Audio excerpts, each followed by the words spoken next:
Hello welcome friends. आज हम class 10th का फर्स्ट चैप्टर हम स्टार्ट कर रहे हैं। सीबीएसई का जो हमारा फर्स्ट जो चैप्टर है, जिसमें कि हम लोग लाइट के बारे में पढ़ने वाले हैं। तो हमारा फिजिक्स, बेसिकली मैं फिजिक्स पढ़ाता हूँ। तो चैप्टर 1 हमारा क्या है, लाइट। तो ऑप्टिक्स, लाइट को हम लोग ऑप्टिक्स भी बोलते हैं, तो इसे भी हम लोग ऑप्टिक्स भी बोलते हैं। तो हमारा ये फर्स्ट लेक्चर है सीबीएसई के सिलेबस है 10th का। तो जैसे कि हमें ओवरऑल टाइम वेस्ट नहीं करते हुए मैं बताऊं, जैसे ऑप्टिक्स के बारे में बात कर रहा हूं। तो जैसे कि ऑप्टिक्स के बारे में बात करूं, तो जैसा कि मैंने लिखा है कि optics it is the branch of physics in which we study about light.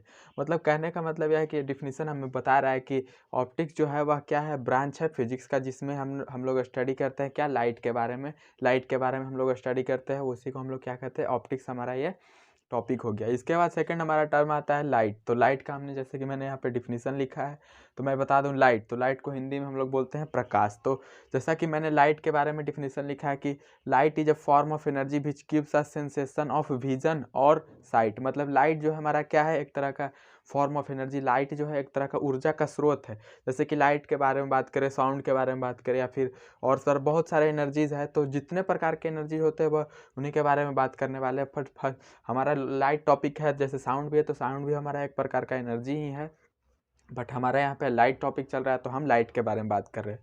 तो डिफिनीशन हमारा कहता है क्या है कि light is a form of energy. मतलब लाइट जो है वह एक ऊर्जा का स्रोत है। मतलब फॉर्म ऑफ एनर्जी एक ऊर्जा का रूप है। मतलब एनर्जी है, एनर्जी का रूप है, एक फॉर्म ऑफ एनर्जी जो कि हमें हेल्प करता है, gives a sensation of site और विजन। मतलब जिसके कारण से हम लोग जो कि हमें प्रदान करता है किसी भी वस्तु को। जैसे कि ये हमारा पेन है, तो इस पर लाइट जो मतलब है टकराता है, इसी के कारण हम लोग देख पाते हैं।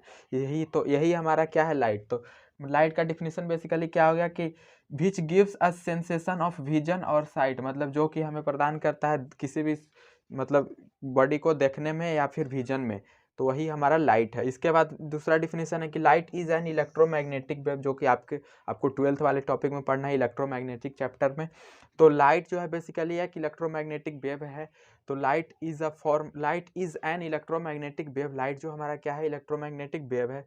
इसके बाद बात करें, थर्ड नंबर ये हमारा है कि in this chapter we will study the phenomena of reflection and refraction. मतलब इस चैप्टर में हम लोग पढ़ने वाले हैं क्या, रिफ्लेक्शन और रिफ्रैक्शन टॉपिक पढ़ने वाले हैं, जिसमें प्रॉपर्टी किसका यूज होगा, लाइट का यूज होगा। तो सबसे पहला मेरा टॉपिक क्या है, ऑब्जेक्ट, यानी कि कोई भी वस्तु, ऑब्जेक्ट। जैसे कि ये हमारा ऑब्जेक्ट है, तो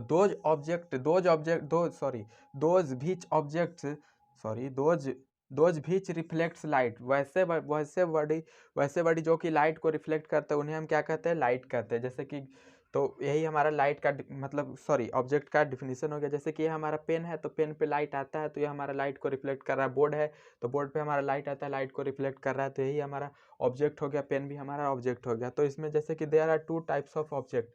ऑब्जेक्ट का बेसिकली दो टाइप्स है, जैसे कि लुमिनस ऑब्जेक्ट और नॉन लुमिनस ऑब्जेक्ट।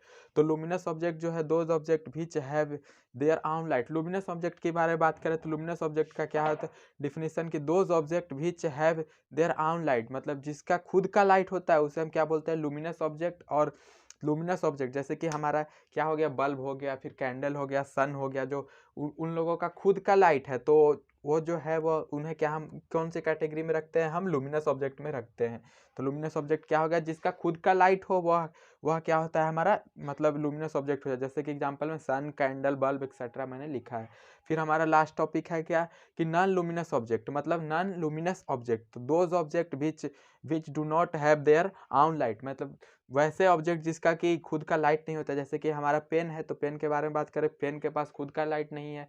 फिर हमारा क्या बोले, बोर्ड है, तो बोर्ड के पास भी हमारा खुद का लाइट नहीं है, किसी से लाइट लेता है, उसके बाद इससे रिफ्लेक्ट होता है, जिसके कारण हम पेन या बॉडी को हम लोग बोर्ड को देख पाते हैं। तो यही है इसका एग्जांपल मैंने कि यहाँ पे लिखा है मून, बेंच, पर्सन वगैरह। जो मून भी है, मून भी एक नॉन लुमिनस ऑब्जेक्ट है, उसके पास भी खुद का लाइट नहीं होता है, वह सन से आता है, रिफ्लेक्ट करता है लाइट, इसके कारण ही हमें मून जो है नाइट में दिखाई पड़ता है। तो यही हमारा क्या था, टॉपिक था नॉन लुमिनस ऑब्जेक्ट। जिसके बाद हम नेक्स्ट हमारा टॉपिक होगा, नेक्स्ट पार्ट में हम मिलेंगे, जिसमें हम नेचर ऑफ लाइट के बारे में बात करेंगे। तो मिलते हैं हम नेक्स्ट पार्ट में।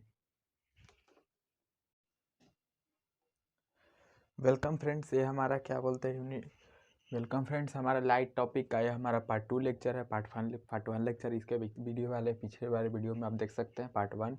ये हमारा पार्ट 2 है। तो बेसिकली हमारा फिजिक्स चल रहा है, 10th का सीबीएसई का सिलेबस से मैं चल रहा हूँ। तो हमारा फिजिक्स में सबसे पहला मैंने स्टार्ट किया लाइट, जो कि प्रकाश है। तो कुछ मैंने एक डिफिनीशंस वगैरह बताए थे, लाइट का डिफिनीशन बता दिया था, फिर कुछ ऑब्जेक्ट का डिफिनीशन बताया था। ऑब्जेक्ट के बारे में दो टाइप्स बताया था कि ऑब्जेक्ट कितने प्रकार के होते हैं, लुमिनस ऑब्जेक्ट और नॉन लुमिनस ऑब्जेक्ट, वो बताया था। और एग्जाम्पल्स भी मैंने दिए थे कि लुमिनस ऑब्जेक्ट कौन होते हैं। तो लुमिनस ऑब्जेक्ट वो होते हैं जिसके खुद के लाइट्स होते हैं, जैसे कि सन हो गया, कैंडल हो गया, बल्ब, टॉर्च वगैरह वगैरह जो होते हैं वह क्या होते हैं, हमारे मतलब लुमिनस ऑब्जेक्ट होते हैं। और इसके बाद बात नॉन लुमिनस ऑब्जेक्ट के बारे में बात करें तो नॉन लुमिनस ऑब्जेक्ट के बारे में जैसे कि मैंने बताया था कि जिसका खुद का लाइट नहीं होता है, वह दूसरे से लाइट लेकर के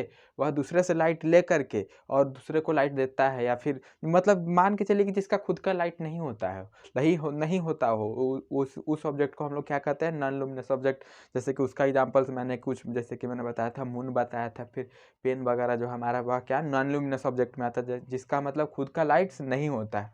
तो बेसिकली आज हमारा पार्ट 2 लेक्चर है। तो इसमें मैं बात करने वाले हैं कि जैसा कि मैंने पिछले पार्ट में ही बताया था कि हम नेचर ऑफ लाइट के बारे में बात करने वाले हैं। तो चलते हैं, हमारा नेचर ऑफ लाइट का हमारा फर्स्ट पार्ट है। तो नेचर ऑफ लाइट मतलब प्रकाश का क्या मतलब गुण, क्या बोलते हैं नेचर, यानी कि उसको क्या बोलते हैं, नेचर ऑफ लाइट के बारे में हम बात करने वाले। तो it has dual nature of light, मतलब लाइट का जो होता है वह दो प्रकार का नेचर होता है। लिखा गया जैसे कि मैंने यहाँ पे लिखा है कि it has dual nature of light. Light का दो नेचर होता है, जो कि फर्स्ट वन हमारा पार्टिकल होता है और दूसरा हमारा बेविक नेचर। मतलब पहला हमारा पार्टिकल नेचर होता है और दूसरा बेविक नेचर होता है। तो हमारा पार्टिकल नेचर क्या है, तो पार्टिकल नेचर बस हमारा कुछ नहीं है, बस सिंपल जैसे कि मैंने यहाँ पे डिफिनीशन में लिखा है कि क्या है पार्टिकल्स। तो पार्टिकल नेचर हमारा क्या है कि it means light is composed of packets of energy और corpuscles which travels in a straight line. मतलब कहा क्या रहा है हमारा डिफिनेशन की, मतलब लाइट जो है तो बेसिकली दो पार्ट में डिवाइड किया गया नेचर ऑफ लाइट को। तो पहला पार्टिकल नेचर में डिवाइड किया गया। तो पार्टिकल नेचर कहता है कि लाइट जो है वह composed of packets of energy. मतलब मान लीजिए हमारा सन से लाइट आ रहा है तो वह किस फॉर्म में आता है, वो पार्टिकल नेचर में भी आता है और बेविक नेचर, जैसा कि मैंने यहाँ पे बताया पार्टिकल नेचर, और यहाँ पे सेकंड नंबर हमारा वेव भी है। तो पार्टिकल नेचर के बारे में मान लीजिए सन से हमारे पास लाइट आता है, तो लाइट आता है मान लीजिए अगर पार्टिकल नेचर में आता है और वेव नेचर में, तो हम पार्टिकल की बात कर रहे हैं। पार्टिकल नेचर में अगर आता है तो पार्टिकल नेचर को कैसे डिफाइन करते हैं कि मतलब लाइट जो हमारा आता है वह किसके फॉर्म में आता है, छोटे छोटे पैकेट्स ऑफ एनर्जी के फॉर्म में आता है। मतलब उसमें छोटे छोटे फोटोन्स होते हैं, जो कि आप 12th क्लास में जब आप जाइएगा तो फोटोन पढ़ना है हमें, तो वो तो बहुत ज़्यादा आपका डीप हो गया, तो हम ज़्यादा ऊपर नहीं जाएंगे। पैकेट्स ऑफ एनर्जी मतलब छोटे छोटे पैकेट्स ऑफ एनर्जी, मतलब छोटे छोटे पैकेट्स ऑफ एनर्जी में छोटे छोटे पैकेट्स में करके वह ऊपर से आते हैं, लाइट्स जो सन से आते हैं वो। और कॉर्पस्कल्स भी उसी में होते हैं, मतलब छोटे छोटे पैकेट्स ऑफ एनर्जी होते हैं और कॉर्पस्कल्स होते हैं, जो कि स्ट्रेट लाइन में ट्रेवल करते हैं। अब यहाँ से आप मान लीजिए दिमाग में, आप माइंड में आपको मतलब ऑलवेज आपको बनाकर ही चलना होगा कि लाइट जो है वह हमारा क्या स्ट्रेट लाइन में ही चलता है। लाइट जो हमारा क्या चलता है स्ट्रेट लाइन में। तो पैकेट्स ऑफ एनर्जी है और क्या कॉर्पस्कल्स का एक पैकेट्स है। इसके बाद बेविक नेचर की बात करें, सेकेंड नंबर हमारा क्या है वेव। तो सेकंड नंबर है हमारा वेव। तो वेव क्या है, इट प्रोपगेट्स एज वेव। तो बेसिकली हमें वेव के बारे में ज़्यादा पढ़ना नहीं है, वेव हमारा 12th का टॉपिक है, तो उसके बारे में ज़्यादा डिस्कशन नहीं करता हूँ। अब जैसे कि मैंने यहाँ पे लिखा है कुछ इंपॉर्टेंट टर्म, जैसे कि मैंने 6-7 लिखा है, 5 है तो 5 तक है। तो फर्स्ट वन हमारा क्या है एम्पलीट्यूड। तो एम्पलीट्यूड की बात करें तो एम्पलीट्यूड का हिंदी होता है हमारा आयाम होता है, आयाम बोलते हैं इसे, आयाम। तो एम्पलीट्यूड है क्या, बस कुछ नहीं, the maximum displacement from mean position. मतलब मीन पोजीशन से जो मैक्सिमम डिस्प्लेसमेंट होता है उसी को एम्पलीट्यूड कहते हैं। तो एम्पलीट्यूड को मैं अगर समझाना चाहूँ तो समझा सकता हूँ, जैसे कि जगह हाँ यहाँ पे मेरे पास है। तो मान लीजिए कि ये हमारा कोई एक वेव है, तो वेव हमारा ऐसे फॉर्म में चलता है, आप जानते होंगे ऐसे फॉर्म में चलता है। तो जो मैक्सिमम जो हमारा एम्पलीट्यूड जो है वह यही है, हमारा एम्पलीट्यूड जो है वह यही है। मतलब जो मैक्सिमम डिस्प्लेसमेंट जो मीन, ये हमारा मीन पोजीशन है, तो मीन पोजीशन से लेके एक्सट्रीम पोजीशन तक जो मैक्सिमम डिस्प्लेसमेंट, यहाँ पे आप देख सकते हैं कि ये डिस्प्लेसमेंट आपका कम है, यह भी कम है, यह उससे भी कम है, यह उससे भी कम है, यह उससे थोड़ा सा ज़्यादा है। तो सबसे ज़्यादा जो डिस्प्लेसमेंट होता है वह बीच में होता है, मीन में होता है। तो उसी को हम लोग क्या कहते हैं एम्पलीट्यूड कहते हैं। तो जैसा कि मैंने लिखा है कि the maximum displacement from mean position, मतलब मीन पोजीशन से हमारा मैक्सिमम डिस्प्लेसमेंट जो होता है वह क्या होता है एम्पलीट्यूड होता है। और इसके एसआई यूनिट की बात करें तो हमारा एसआई यूनिट क्या होता है मीटर होता है, किसका एम्पलीट्यूड का। और इसका SI यूनिट हमारा मीटर होता है और इसे हम किससे डिनोट करते हैं, m से डिनोट करते हैं। और डिनोटेड बाय a से डिनोट करते हैं हम डिस्प्लेसमेंट को, मतलब मीटर डिस्टेंस को हम लोग मीटर m से डिनोट करते हैं। और जो हमारा क्या बोलते हैं एम्पलीट्यूड जो है वह a से डिनोट किया जाता है। उसके बाद बात करें सेकंड नंबर की टाइम पीरियड की, तो टाइम पीरियड हमारा क्या है, the time taken to complete one full revolution of wave. तो टाइम जैसे कि मैं टाइम पीरियड को अगर बताना चाहूँ तो टाइम पीरियड को मैं भी इसी से बताऊंगा। तो जैसे कि ये हमारा ओवरऑल एक टोटल वेव हो गया 1 नंबर से लेके 2 नंबर तक। तो जो time taken to complete one revolution, मान लीजिए हमारा यहाँ से अगर वेव चलता है लाइट चलता है, तो यहाँ से लेकर के वन से लेकर के 2 तक आने में जो समय लगता है उसी को हम लोग क्या कहते हैं, टाइम पीरियड बोलते हैं, जिसे कि हिंदी में आवर्तकाल बोलते हैं। तो यही हमारा टाइम पीरियड है। तो टाइम पीरियड की बात करें तो इसका ऐसा यूनिट जैसा कि मैंने यहाँ पे लिखा है सेकेंड है, जिसे टी से भी डिनोट करते हैं। इसके बाद थर्ड नंबर की बात करें तो थर्ड नंबर क्या है हमारा, फ्रीक्वेंसी। तो फ्रीक्वेंसी की बात करें तो फ्रीक्वेंसी का जस्ट हमारा क्या बोलते हैं, फ्रीक्वेंसी का मतलब हिंदी होता है हमारा क्या होता है, फ्रीक्वेंसी का हिंदी हमारा हो जाता है आवृत्ति बोलते हैं, इसे हिंदी में आवृत्ति बोलते हैं। तो फ्रीक्वेंसी क्या होती है, द नंबर ऑफ ऑसिलेशंस पर सेकंड, मतलब और सेकंड नंबर डिफिनेशन की बात करें तो सेकंड नंबर क्या है, रेसिप्रोकल ऑफ टाइम पीरियड, मतलब टाइम पीरियड का रेसिप्रोकल वही हमारा क्या होता है, फ्रीक्वेंसी। मतलब 1/टाइम पीरियड कर दे तो वो क्या हमारा हो जाता है, फ्रीक्वेंसी। और फ्रीक्वेंसी को हम लोग एफ से डिनोट करते हैं, तो एफ इक्वल टू 1/t। ये सब आपको ज़्यादा पढ़ना नहीं है, बट मैं थोड़ा सा सोचा कि थोड़ा सा बता देता हूँ। तो इसका ऐसा यूनिट क्या होता है, हर्ट्ज बोलते हैं, हर्ट्ज। और इसे सेकंड इनवर्स से भी डिनोट करते हैं। इसके बाद बात करें फोर्थ नंबर की, तो फोर्थ नंबर है वेव वेलोसिटी। तो वेव वेलोसिटी के बारे में बात करें तो हमारा क्या है, वो अभी एक तरह का ही वेलोसिटी ही है। तो वेलोसिटी इक्वल टू होता है डिस्प्लेसमेंट अपॉन टाइम, जैसा कि मैंने लिखा है displacement upon time, that is called velocity. तो वेलोसिटी हमारा क्या होता है, डिस्प्लेसमेंट अपॉन टाइम। तो यह हमारा क्या है, मीटर पर सेकंड, इसका ऐसा यूनिट होता है मीटर पर सेकंड। फिर हमारा लास्ट टॉपिक क्या है, वेव लेंथ। तो वेव लेंथ के बारे में जैसा कि the length to complete one full wave, जैसे कि यहाँ से जो हमारा वेव चला तो ये जो हमारा लेंथ हो गया, यही क्या हो गया, वेव लेंथ। तो the length to complete one full wave में जो हमारा जो मतलब वेव जो किसी भी फुल वेव में जो हमारा लेंथ जो ट्रेवल करते हैं वेव जो, वही हमारा क्या होता है, वेव लेंथ। और वेव लेंथ को हम लोग लैम्डा से डिनोट करते हैं, जो कि मैंने यहाँ पे लिखा है, और इसका ऐसा यूनिट मीटर होता है, और डिनोट हम लोग लैम्डा से करते हैं। और देखिए वेलोसिटी और लैम्डा में एक रिलेशन है, v is equal to n lambda, जो कि मैंने यहाँ पे लिखा है, v is equal to n lambda where v is our velocity and n is our frequency and n is lambda. तो velocity equal to frequency into wavelength, that is called हमारा क्या आ जाता है, वेलोसिटी आ जाता है। तो मिलते हैं हम नेक्स्ट स्लाइड में। तो देखिए फ्रेंड्स, हम नेक्स्ट स्लाइड में आ चुके हैं, जो कि हमारा नेक्स्ट स्लाइड क्या है, रिफ्लेक्शन ऑफ लाइट, यानी प्रकाश का प्रवर्तन। हमारा क्या है, फर्स्ट टॉपिक देख रहे हैं, रिफ्लेक्शन ऑफ लाइट हमारा क्या है, मतलब वो स्लाइड के बाद में ये स्लाइड हमारा है, रिफ्लेक्शन ऑफ लाइट। तो रिफ्लेक्शन ऑफ लाइट के जैसे कि मैंने डिफिनेशन लिखा है, the bouncing back of ray of light into the same medium with same velocity after falling on any object. मतलब कहने का मतलब क्या है, कह रहा है ये हमारा डिफिनेशन क्या कह रहा है कि the bouncing back of ray of light, मतलब रे ऑफ लाइट, मान लीजिए हमारा रे ऑफ लाइट उधर से आया और किसी भी ऑब्जेक्ट पे जैसे कि हमारे हाथ पे टकराया और इधर से रिटर्न कर गया। अगर सेम ही मीडियम में रिटर्न कर जाए तो वो क्या होता है, हमारा रिफ्लेक्शन होता है। और अगर डिफरेंट मीडियम में चला जाए तो वो क्या हमारा हो जाता है, रिफ्रैक्शन हो जाता है। तो हम अभी रिफ्लेक्शन पढ़ रहे हैं, मतलब किसी मीडियम में आए, मान लीजिए देखिए जैसे कि मैंने यहाँ पे लिखा है कि ये हमारा लाइट आया, इंसिडेंट रहे हमारा लाइट ये आया और एयर में ही आया और एयर में ही रिटर्न कर गया। तो इसी को हम क्या कहते हैं, इसी फिनोमिनन को हम क्या कहते हैं, रिफ्लेक्शन। और इस होल प्रोसेस में क्या होता है कि वेलोसिटी सेम ही रहता है, वेलोसिटी चेंज नहीं होता है रिफ्लेक्शन के बाद भी। तो कह क्या रहा है कि रे ऑफ लाइट आए, कहीं से भी आए, सोर्स ऑफ लाइट से आए और किसी भी पॉइंट पे मतलब कोलाइड मतलब फॉल करे और उसी मीडियम में रिटर्न कर जाए, तो वह क्या होता है, रिफ्लेक्शन होता है। तो जैसे कि मैंने यहाँ पे बताया, जैसे कि हमारा फर्स्ट टॉपिक क्या है, इंसिडेंट रे। तो इंसिडेंट रे क्या है, द रे which falls on any object, मतलब जो रे हमारा किसी भी ऑब्जेक्ट पे आता है, जो आने वाला लाइट होता है, फर्स्ट वाला जो रे होता है, वह क्या होता है, हमारा इंसिडेंट रे। जैसा कि मैंने यहाँ पे बताया कि हमारा लाइट इस पे आया, तो इसी पे मतलब इस पे आया तो हमारा क्या हो गया, इंसिडेंट रे हो गया। फिर सेकंड नंबर की बात करें, सेकंड नंबर क्या है, सेकंड नंबर है हमारा रिफ्लेक्टेड रे है। तो द रे विच bounce back after falling, after falling, मतलब हमारा क्या हो गया, रिफ्लेक्टेड रे जो बाउंस बैक, मतलब बाउंस बैक कर जाए, उछल जाए, मतलब लाइट उधर से आया और उछल जाए दूसरे वही मीडियम में, उसी मीडियम में अगर बाउंस बैक कर जाए तो वह क्या हमारा होता है, रिफ्लेक्टेड रे होता है। उसे हम क्या बोलते हैं, रिफ्लेक्टेड रे बोलते हैं। फिर थर्ड है हमारा क्या, पॉइंट ऑफ इंसिडेंस, POI, जैसा कि मैंने ग्राफ में भी मैंने आपको दर्शा मतलब रिप्रेजेंट कर दिया, जिससे कि आपको डिफिनीशन अगर नहीं पढ़ने का मन है तो आप इस ग्राफ में भी देख सकते हैं, फिगर में भी देख सकते हैं। तो क्या है हमारा point of incident, the point at which incident ray falls, जो पॉइंट जिस पे इंसिडेंट रे फॉल करता है वह क्या हमारा होता है, पॉइंट ऑफ इंसिडेंस। ये हमारा क्या हो गया, पॉइंट ऑफ इंसिडेंस, इसी पे लाइट हमारा फॉल कर रहा है। तो डिफिनीशन क्या कहता है कि द पॉइंट एट विच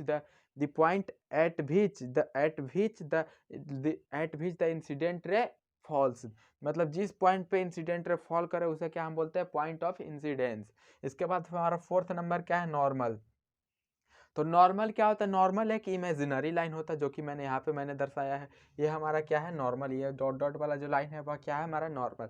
तो नॉर्मल क्या होता है, नॉर्मल जो होता है वह इमेजिनरी लाइन होता है, किसके किसके बीच का, इंसिडेंट रे और रिफ्लेक्टेड रे के बीच का जो हमारा जो लाइन होता है वह क्या होता है, नॉर्मल होता है। नॉर्मल क्या होता है, नॉर्मल एक इमेजिनरी लाइन होता है जो कि इंसिडेंट रे और रिफ्लेक्टेड रे के बीच में जो होता है वही क्या होता है, नॉर्मल। जैसे कि ये हमारा इंसिडेंट रे है और ये हमारा रिफ्लेक्टेड रे है, तो बीच में जो हमारा ये मार्कर हो गया वह क्या हो गया, नॉर्मल हो गया। तो इसी को हम लोग बोलते हैं नॉर्मल। तो नॉर्मल जो होता है वह कोई परमानेंट नहीं होता है, वह मतलब इमेजिनरी होता है। वैसा माना गया कि नॉर्मल एक लाइन होता है, होता कुछ नहीं, एग्जिस्ट नहीं करता, बट हमने ऐसा फिजिक्स में मान लिया है।